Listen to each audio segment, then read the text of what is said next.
Wow atis. Sa kadamo-damo sang bunga mga lodi. Baw kapres ka pa mga lodi. Kaya ara gidya sa puno. Tapos, kaduro-duro ka bunga niya. Kumbaga kadamo-damo sang bunga niya.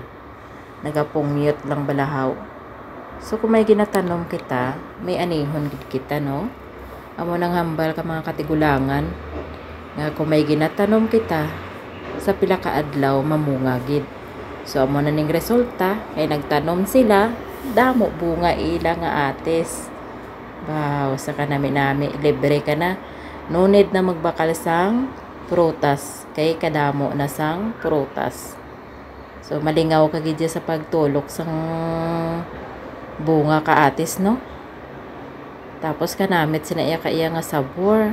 Tapos do wala pa ni kaagi sang spray guro sa para sa mga sapat-sapat no. Oh, kanamo damo gid. Tay ano pang ginahulat yung matanoman kamo para may anihon man kamo. Tapos ini naman siya ang kiwi. Baw. Gapungyot man ang bunga sang kiwi mga lodso. Ti damo man ni benepisyo sa lawas ta ang prutas nga ini. Healthy man isa nga prutas ang kiwi. Mo kanami tuloko no nagapungyot ang bunga niya mga lodi. Ito pareho man sang atis. Kaduro-duro ka bunga. Wow, basta gani ko nagatanom kita may ara gid kita nga makabato no nga grasya no.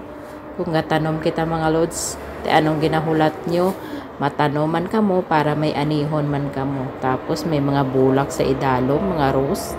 Kaya iban pa nga klase ka bulak, kanami gid.